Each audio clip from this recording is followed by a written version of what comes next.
नमस्कार good morning. आज February 6 तारिख शुक्रवार। आज दिन भरी अनेक बड़ गुरुत्वपूर्ण खबर गुड़िक आसी। राज्य सरकार अनेक नुआ योजना आसला। अन्यपटे मागणा मिल एलपीजी गैस, यह सहित प्रति राशन कार्ड रे 1000 टंका। तेबे आसतु जानिबा आज सकाळ आसी 20टी बड़ खबर सब कौन रही। नंबर 1, व्हाट्सएप रे जमी जमा काम। राजस्व विभाग रे मध्यस्थी जुग शेष। राजस्व सेवा एवं लोकंक मध्यरे आउ रहिबो नाही तृतीय पार्टी। आउ बारंबार दौड़ाक पड़ोनी तहसिल कार्यालय। एणिकी गोटे क्लिक रे जमी जमा कार्य घरे बसी व्हाट्सएप माध्यम मिल राजस्व सेवा। से पुणी 24 घंटा सेवा जोगाइबे सरकार। तेबे यार शुभारंभ करिसेंती गतकाली मुख्यमंत्री मोहन चरण माझी। सूचना अनुसार लोकसभा भवन में गतकाली आम साथी सहायक यूनिफाइड व्हाट्सएप चाटबॉट उन्मोचन होइछि।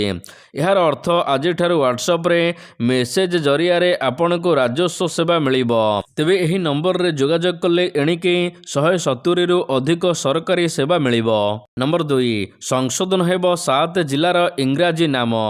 एणिके खोर्धा नुहे खोरधा लेखा जिवो। संशोधन हेबो विभिन्न जिला एवं विभिन्न स्थान गुड़िकर इंग्राजी नाम। ए नै राजस्व विभाग पक्षर विज्ञप्ति प्रकाश पाइछे।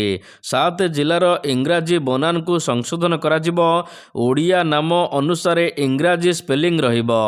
नाम संशोधन परे खोर्धा जिला को एणिके ओडिया नाम अनुसार इंग्राजी रे खोरधा लेखा जिवो। सेपरि देवगढ़ जिला को देवगढ़ इंग्राजी रे लेखा जाउथिला, एबे एहा को देवगढ़ लेखा जिवो।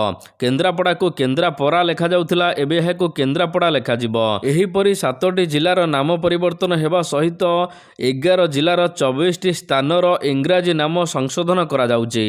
मन कहूछि किछि नुआ करिबा पई, हेले पाखरे संबळ नाही। तेबे व्यस्त हुंतु नाही। मधुलिका एंटरप्राइजेस एबे बुझिबो आपणक मन कथा। क्षुद्र शिल्प ठारु नै मध्यम शिल्प पई सुलभ मूल्य रे जोगाई देबो समस्त प्रकार मेसिन और रॉ मटेरियल, जहाकु नै आपण सहज आरंभ करि परिबे नुआ एक व्यवसाय। अधिक जानिबा पई आज ही कॉल करंतु। नंबर 3, भाग चाषी आसिबो आईन। ओडिशा रे भाग चाषी आसिबो कि आईन। राजस्व विभागर उपनिबंधन कार्यालय उद्घाटन अवसर रे मुख्यमंत्री एने संकेत देइचंती। भाग चाषी को आईनगत सुरक्षा देबाको एही कार्यक्रम रे राजस्व मंत्री को मुख्यमंत्री कहिचंती। एने राजस्व विभाग विचार करबाको से कहिचंती। एही आईन आसिले भाग चाषी माने मध्य सरकारी सुविधा पाई परिबे। भाग चाषी प्रसंग में राजस्व मंत्री सुरेश पुजारी प्रतिक्रिया रखी कहिचंती जे ओडिशा रे भाग चाषी आईन आसिबो। एने सरकारी स्तर में आलोचना चलीची। नंबर 4, बीएमसी को होर्डिंग टंका आदाय चिंता। मन इच्छा छात उपरे होर्डिंग लगाइले कला तालिकाभुक्त हेबे विज्ञापन संस्था। जो माने टंका देई नाहंती सेमानक होर्डिंग को बाहर करा जिवो बोली कड़ा तागिद करिसंती mayor.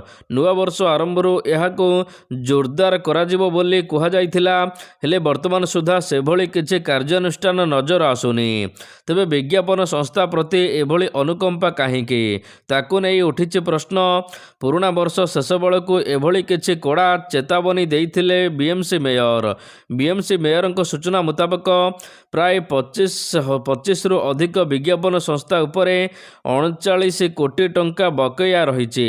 Odisha municipal corporation act 2003 विज्ञापन नियमावली अनुसार बीएमसी जोरिमाना आदाय करिबो। नंबर 5, कोरापुट जिला माओ मुक्त।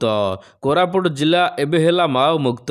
ए नहीं सूचना देइचंती दक्षिण पश्चिमांचल डीआईजी कन्वर विश्वाल सिंह।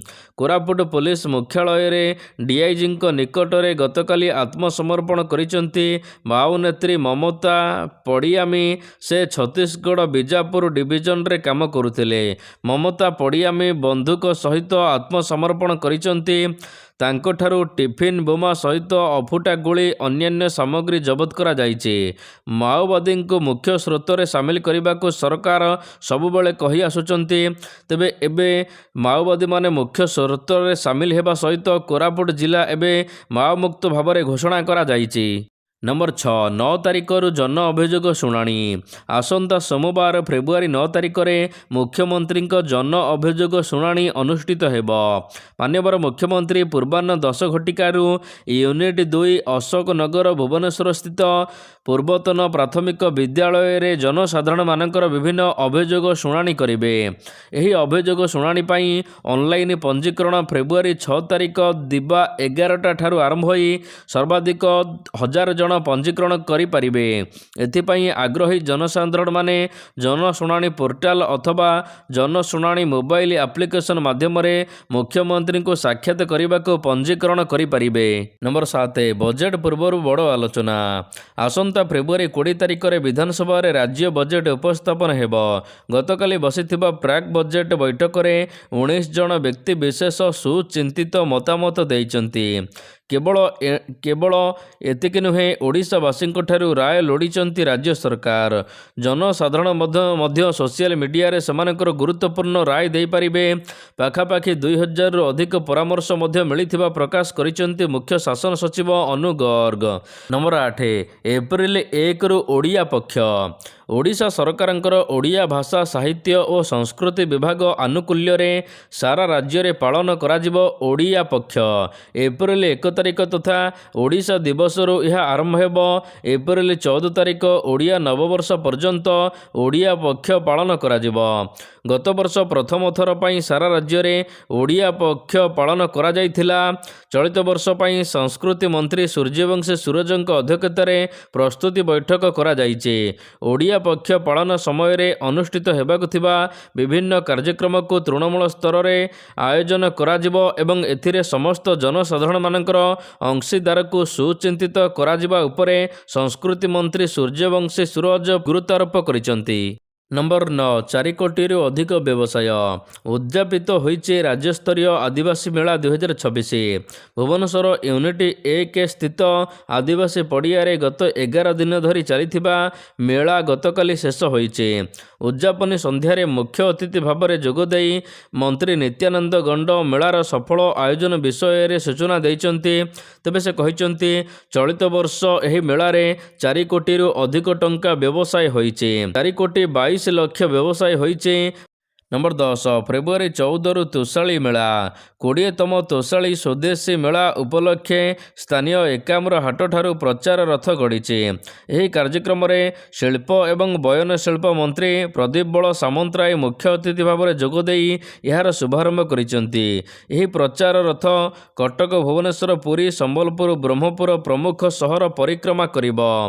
ସ୍ଥାନୀୟ ଜନତା ମଇଦାନଠାରେ ଫେବୃଆରୀ 14ରୁ 26 ତାରିଖ ପର୍ଯ୍ୟନ୍ତ ସ୍ୱଦେଶୀ ତୋଷାଳୀ ମେଳା ଆୟୋଜନ ହେବାକୁ ଯାଉଛି। ଚଳିତ ବର୍ଷର ଥିମ୍ ରହିଛି ସ୍ୱଦେଶୀ ଅର୍ଥାତ୍ ଆତ୍ମନିର୍ଭର। ମୋଟ 840ଟି ଷ୍ଟଲ୍ ଆୟୋଜନ ହୋଇଛି। ନମ୍ବର 11 ରାସନ କାର୍ଡ଼ରେ ମିଳିବ 1000 ଟଙ୍କା। ଦିଲ୍ଲୀ ଭଳି ରାଜ୍ୟରେ 1,20,000 ଟଙ୍କା ବାର୍ଷିକ ଆୟ କରୁଥିବା ପରିବାରଗୁଡ଼ିକ ଏଣିକି ରାସନ କାର୍ଡ଼ରେ ନଗଦ ଯୋଜନା ପାଇଁ ଯୋଗ୍ୟ ହେବେ। ସେହିପରି ମିଡ଼ିଆ ରିପୋର୍ଟ ଅନୁସାରେ ଆଲୋଚନାରେ କେନ୍ଦ୍ର ସରକାର ଏବଂ କିଛି ରାଜ୍ୟ ସରକାର ଏପରିକି ମହାରାଷ୍ଟ୍ର ଏବଂ ଦିଲ୍ଲୀ ମିଳିତ ଭାବରେ ରାସନ କାର୍ଡ଼ ହିତାଧିକାରୀମାନଙ୍କୁ ଅତିରିକ୍ତ ସହାୟତା ପ୍ରଦାନ କରିବାକୁ ନୂଆ ଯୋଜନା ବିକଶିତ କରୁଛନ୍ତି। ପ୍ରତି ମାସରେ 1000 ଟଙ୍କା ଅନେକ ରାଜ୍ୟ ରାସନ କାର୍ଡ଼ଧାରୀମାନଙ୍କୁ ପ୍ରଦାନ କରିବେ। ପ୍ରତି ମାସରେ 1000 ଟଙ୍କା ନଗଦ ସିଧାସଳଖ ସହାୟତା ରାଶି ଆକାଉଣ୍ଟରେ ପଠାଯିବ। ଏହା ସହିତ ଡାଲି, ତେଲ ଏବଂ କ୍ଷୀର ଭଳି ଅନ୍ୟାନ୍ୟ ଆବଶ୍ୟକତା ଜିନିଷ ମଧ୍ୟ ରାସନ କାର୍ଡ଼ରେ ମିଳିପାରିବ। ଏନେଇ ଆଲୋଚନା ଚାଲିଛି। ଦିଲ୍ଲୀ ସରକାର ଡିବିଟି ମାଧ୍ୟମରେ ସିଲିଣ୍ଡର ପାଇଁ ନଗଦ ପ୍ରାୟ 853 ଯୋଗାଇ ଦେବେ। ନମ୍ବର 12 ବିଦେଶକୁ ଯିବ ଓଡ଼ିଶାର ସାମୁଦ୍ରିକ ଖାଦ୍ୟ। ଭାରତ ଓ ଆମେରିକା ମଧ୍ୟରେ ନୂତନ ବାଣିଜ୍ୟ ଚୁକ୍ତି। ଏହି ନୂତନ ବାଣିଜ୍ୟ ଚୁକ୍ତି ଓଡ଼ିଶାର ସାମୁଦ୍ରିକ ଖାଦ୍ୟ ଅର୍ଥନୀତିକୁ ନୂତନ ପରିଚୟ ଦେବ। ଓଡ଼ିଶା ପାଇଁ ନୂଆ ସୁଯୋଗ ସୃଷ୍ଟି ହେବ। ଓଡ଼ିଶାର ସାମୁଦ୍ରିକ ଖାଦ୍ୟ ଅର୍ଥନୀତି ସମୃଦ୍ଧ ହେବ। ଶୁଳ୍କ ହ୍ରାସ ଯୋଗୁଁ ଏବେ ଆମେରିକା ବଜାରରେ ଓଡ଼ିଶାର ଚୁଙ୍ଗୁଡ଼ି, ମାଛ, ସାମୁଦ୍ରିକ ଖାଦ୍ୟର ଚାହିଦା ବୃଦ୍ଧି ପାଇବ। ଏହାଦ୍ୱାରା ଆମ ଉପକୂଳବର୍ତ୍ତୀ ଅଞ୍ଚଳର ମତ୍ସ୍ୟଜୀବୀ ଓ ଚାଷୀମାନଙ୍କର ଜୀବିକା ଉନ୍ନତି ଆସିବ।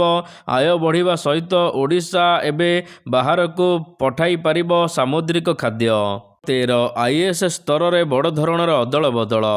ଓଡ଼ିଶା ସରକାର ଆଇଏଏସ୍ ସ୍ତରରେ ବଡ଼ ଧରଣର ଅଦଳ ବଦଳ କରିଛନ୍ତି, ଯେଉଁଥିରେ ଅନେକ ବରିଷ୍ଠ ଅଧିକାରୀଙ୍କ ବିଭାଗ ପରିବର୍ତ୍ତନ କରାଯାଇଛି। ଏହି ନିଯୁକ୍ତିରେ ଦେଓରଞ୍ଜନ କୁମାର ସିଂଙ୍କୁ ଷ୍ଟିଲ୍ ଏବଂ ମାଇନିଂର ଅତିରିକ୍ତ ଦାୟିତ୍ୱ ମିଳିଛି। ବର୍ତ୍ତମାନ ଉନ୍ନୟନ କମିଶନର ଅଛନ୍ତି ଦେଓରଞ୍ଜନ। ସେହିପରି ସୁରେନ୍ଦ୍ର କୁମାର ସଂସଦୀୟ ବ୍ୟାପାର ଅତିରିକ୍ତ ଦାୟିତ୍ୱ ପାଇଛନ୍ତି। ଏହା ସହିତ ସୁରେନ୍ଦ୍ର କୁମାର ସାଧାରଣ ପ୍ରଶାସନ ଦାୟିତ୍ୱରେ ଅଛନ୍ତି। ଅନ୍ୟପଟେ ବିଷ୍ଣୁପଦ ସେଠୀ ହେଲେ ଓଡ଼ିଶା ବନ ଉନ୍ନୟନ ନିଗମ ଅଧ୍ୟକ୍ଷ। ଏହା ବ୍ୟତୀତ ଅରବିନ୍ଦ ପାଢ଼ୀଙ୍କୁ ରାଜସ୍ୱ ବିଭାଗକୁ ବଦଳି କରାଯାଇଛି। ଶ୍ରୀମନ୍ଦିର ମୁଖ୍ୟ ପ୍ରଶାସକ ଦାୟିତ୍ୱରେ ମଧ୍ୟ ସେ ରହିବେ। ନମ୍ବର 14 ଅଶ୍ୱିନୀ ବୈଷ୍ଣବଙ୍କୁ ଓଡ଼ିଶାରେ ପୁରାଇ ଦେବୁନି, ରାଜ୍ୟସଭାରେ ଗର୍ଜିଲେ ମୁନା ଖାଁ। ରାଜ୍ୟସଭାରେ ରେଳମନ୍ତ୍ରୀ ଅଶ୍ୱିନୀ ବୈଷ୍ଣବଙ୍କୁ ଟାର୍ଗେଟ କରି ଗର୍ଜିଛନ୍ତି ଏମ୍ପି ମୁନା ଖାଁ। ନବରଙ୍ଗପୁର ଏବଂ ମାଲକାନଗିରି ଜିଲ୍ଲାକୁ ରେଳପଥ ସଂଯୋଗ ପାଇଁ କେନ୍ଦ୍ର ସରକାରଙ୍କ ନିକଟରେ ଦୃଢ଼ ଦାବି ଉପସ୍ଥାପନ ରଖିଛନ୍ତି ଏମ୍ପି ମୁନା ଖାଁ। କହିଛନ୍ତି 2016 ମସିହାରେ ଓଡ଼ିଶା ସରକାର ଏବଂ ତତ୍କାଳ ରେଳମନ୍ତ୍ରୀ ସୁରେଶ ପ୍ରଭୁଙ୍କୁ ମଧ୍ୟ ବୁଝାମଣାପତ୍ର MOU ସ୍ୱାକ୍ଷରିତ ହୋଇଥିଲା। ରାଜ୍ୟ ସରକାର ଜମି ଅଧିଗ୍ରହଣ ସମସ୍ତ ଖର୍ଚ୍ଚ ଜୟପୁର ନବରଙ୍ଗପୁର ଲାଇନ ପାଇଁ 50% ଏବଂ ମାଲକାନଗିରି ଜୟପୁର ଲାଇନ ପାଇଁ 25% ଖର୍ଚ୍ଚ ବହନ କରିବାକୁ ରାଜି ହୋଇଥିଲେ। ମାତ୍ର ଏହି 40 କିଲୋମିଟର ରେଳପଥ ଲାଇନ ଏପର୍ଯ୍ୟନ୍ତ କାମ ହେଲା ନାହିଁ। ନମ୍ବର 15 ବିଦେଶକୁ ଯିବ ଓଡ଼ିଶାର ପାରମ୍ପରିକ ପୋଷାକ। ଓଡ଼ିଶା ପାଇଁ ନୂତନ ସୁଯୋଗ ସୃଷ୍ଟି କରିବ ଭାରତ ଆମେରିକା ବାଣିଜ୍ୟ ଚୁକ୍ତି। ବିଶ୍ୱ ବଜାରରେ ବଢ଼ିବ ଓଡ଼ିଶାର ପୋଷାକର ଚାହିଦା। ଓଡ଼ିଶାର ହସ୍ତତନ୍ତ୍ର ହେଉ କିମ୍ବା ଅତ୍ୟାଧୁନିକ ରେଡିମେଡ୍ ପୋଷାକ, ଭାରତ ଆମେରିକା ବାଣିଜ୍ୟ ଚୁକ୍ତି ଫଳରେ ଏବେ ସବୁଠି ପହଞ୍ଚିବ। ଓଡ଼ିଶାର କାରିଗରୀ ଶୁଳ୍କ କୋହଳ ହେବା କାରଣରୁ ରପ୍ତାନି ସହଜ ହେବ, ଯାହା ଆମ ବୁଣାକାର ଏବଂ ହସ୍ତତନ୍ତ୍ର ଶିଳ୍ପୀଙ୍କ ପାଇଁ ନୂଆ ରୋଜଗାର ପଥ ଉନ୍ମୋଚନ କରିବ ବୋଲି ମୁଖ୍ୟମନ୍ତ୍ରୀ ମୋହନ ଚରଣ ମାଝୀ କହିଛନ୍ତି। ନମ୍ବର 16 କେଉଁ ରାଜ୍ୟରେ ଅଛନ୍ତି ଅଧିକ ଅନୁପ୍ରବେଶକାରୀ? ରାଷ୍ଟ୍ରପତିଙ୍କ ଅଭିଭାଷଣ ଉପରେ ଧନ୍ୟବାଦ ପ୍ରସ୍ତାବ ସମୟରେ ପ୍ରଧାନମନ୍ତ୍ରୀ ମୋଦି ସ୍ପଷ୍ଟ କରିଥିଲେ ଯେ ଅବୈଧ ଅନୁପ୍ରବେଶ କେବଳ ଏକ ଆଇନ ଶୃଙ୍ଖଳା ସମସ୍ୟା ନୁହେଁ, ବରଂ ଏହା ସ୍ୱଦେଶୀ ସମ୍ବଳ ଏବଂ ସୁରକ୍ଷା ବିହୀନ ଏବଂ ନାଗରିକଙ୍କ ଅଧିକାର ସହିତ ଜଡ଼ିତ ଏକ ପ୍ରସଙ୍ଗ। 2016 ମସିହାରେ ସଂସଦରେ ଉପସ୍ଥାପନ କରାଯାଇଥିବା ସରକାରୀ ରିପୋର୍ଟ ଅନୁସାରେ ଭାରତରେ ବାଂଲାଦେଶୀଙ୍କ ସଂଖ୍ୟା ପ୍ରାୟ 2 କୋଟି ହେବ ବୋଲି ଆକଳନ କରାଯାଉଥିଲା। 2024 ମସିହାରେ UPA ସରକାର ଏହି ସଂଖ୍ୟା 1 କୋଟି 20 ଲକ୍ଷ ହେବ ବୋଲି ଅନୁମାନ କରିଥିଲେ। ନମ୍ବର 17 ଓଲା ଉବେର ହୋଇଯିବ ଛୁଟି, ଭାରତରେ ଆସିଲା ଭାରତ ଟ୍ୟାକ୍ସି। କେନ୍ଦ୍ର ଗୃହମନ୍ତ୍ରୀ ଅମିତ ଶାହା ଭାରତ ଟ୍ୟାକ୍ସିର ଶୁଭାରମ୍ଭ କରିଛନ୍ତି। ସ୍ୱଦେଶୀ ଟ୍ୟାକ୍ସି ଏଣିକି ଚାଲିବ ଭାରତରେ, ଯାହା ଯାତ୍ରୀମାନଙ୍କୁ ଡ୍ରାଇଭିଂ ଏବଂ ଯାତ୍ରୀଙ୍କୁ ଉଭୟଙ୍କୁ ଫାଇଦା ଦେଇପାରିବ। ଭାରତରେ ଓଲା ଉବେରକୁ ଏଥିରେ କଡ଼ା ଟକ୍କର ଦିଆଯିବ ଏବଂ ସ୍ୱଦେଶୀ ଟ୍ୟାକ୍ସି ଭାରତରେ ଚାଲିବ। ନମ୍ବର 18 ହୋଲିରେ ମିଳିବ ମାଗଣା ଗ୍ୟାସ୍ ସିଲିଣ୍ଡର। ଯଦି ଆପଣ ଦିଲ୍ଲୀରେ ରହୁଛନ୍ତି ତେବେ ଆପଣଙ୍କ ପାଇଁ ଖୁସି ଖବର। ଦିଲ୍ଲୀର ରେଖା ଗୁପ୍ତା ସରକାର ନିଜର ନିର୍ବାଚନୀ ପ୍ରତିଶ୍ରୁତି ପୂରଣ କରି ହୋଲି ଏବଂ ଦୀପାବଳିରେ ମାଗଣା ଗ୍ୟାସ୍ ସିଲିଣ୍ଡର ଯୋଗାଇ ଦେବାକୁ ଏକ ଯୋଜନା ମଞ୍ଜୁର କରିଛନ୍ତି। କ୍ୟାବିନେଟ୍ରେ ଏଥିପାଇଁ 243 କୋଟି ଟଙ୍କା ବଜେଟ୍ ବ୍ୟୟବରାଦ କରାଯାଇଛି। ଯଦି ଆପଣ ଦିଲ୍ଲୀରେ ରହୁଛନ୍ତି ଏହି ଯୋଜନାର ଲାଭ ପାଇପାରିବେ। ଏଣିକି ଦିଲ୍ଲୀରେ ଦୀପାବଳି ଏବଂ ହୋଲିରେ ହିତାଧିକାରୀମାନଙ୍କୁ ମାଗଣାରେ LPG ଗ୍ୟାସ୍ ଯୋଗାଇ ଦେବାକୁ ସରକାର କହିଛନ୍ତି। ନମ୍ବର 19 ମାଲେସିଆ ଯିବେ ପ୍ରଧାନମନ୍ତ୍ରୀ। ମାଲେସିଆ ପ୍ରଧାନମନ୍ତ୍ରୀ ଅନୱର ଇବ୍ରାହିମଙ୍କ ନିମନ୍ତ୍ରଣରେ ପ୍ରଧାନମନ୍ତ୍ରୀ ନରେନ୍ଦ୍ର ମୋଦି ଫେବୃଆରୀ 7 ଏବଂ 8 ତାରିଖ ମାଲେସିଆ ଗସ୍ତରେ ଯିବେ। ଏହା ମୋଦିଙ୍କ ତୃତୀୟ ମାଲେସିଆ ଗସ୍ତ। ଅଗଷ୍ଟ 2024ରେ ଭାରତ ମାଲେସିଆ ସେମାନଙ୍କର ଦ୍ୱିପାକ୍ଷିକ ସମ୍ପର୍କକୁ ଏକ ବ୍ୟାପକ ରଣନୀତିକ ସହଭାଗିତାକୁ ଉନ୍ନତ କରିବାକୁ ମୋଦି ପ୍ରଥମ ଥର ପାଇଁ ମାଲେସିଆ ଗସ୍ତରେ ଯାଇଥିଲେ। ଏହାପରେ ଭାରତ ଏବଂ ମାଲେସିଆର ସମ୍ପର୍କ ସୁଦୃଢ଼ ହେବାରେ ଲାଗିଛି। ନମ୍ବର 20 ଭାରତ ଆମେରିକା ବାଣିଜ୍ୟ ଚୁକ୍ତି, ଆସନ୍ତା ସପ୍ତାହରେ ମିଳିତ ବିବୃତ୍ତି। ଭାରତ ଆମେରିକା ବାଣିଜ୍ୟ ଚୁକ୍ତିକୁ ନେଇ ତର୍କ ବିତର୍କ ଲାଗି ରହିଥିବା ବେଳେ ଆସନ୍ତା ସପ୍ତାହରେ ଏହା ଉପରେ ଦୁଇ ଦେଶ ମିଳିତ ବିବୃତ୍ତି ଜାରି କରିପାରନ୍ତି। ଏହି ବିବୃତ୍ତି ବାଣିଜ୍ୟ ଚୁକ୍ତିକୁ ନେଇ ରହିଥିବା ଗୋପନୀୟତା ଉପରେ ପରଦା ହଟାଇବ। ଆମେରିକା ରାଷ୍ଟ୍ରପତି ଡୋନାଲ୍ଡ ଟ୍ରମ୍ପ ଏହି ବାଣିଜ୍ୟ ଚୁକ୍ତିକୁ ନେଇ ଏକତରଫା ଘୋଷଣା କରିଥିଲେ ଯେ ଏହି ଚୁକ୍ତି ଭାରତରେ ଶୁଳ୍କକୁ 50%ରୁ 18% ହ୍ରାସ କରାଯିବ। नंबर 21 टी20 विश्वकप को नहीं महेंद्र सिंह धोनी बड़ बयान। टी20 विश्वकप रे भारत सबुठार भयंकर दल बोली कहिसंती पूर्वतन अधिनायक महेंद्र सिंह धोनी।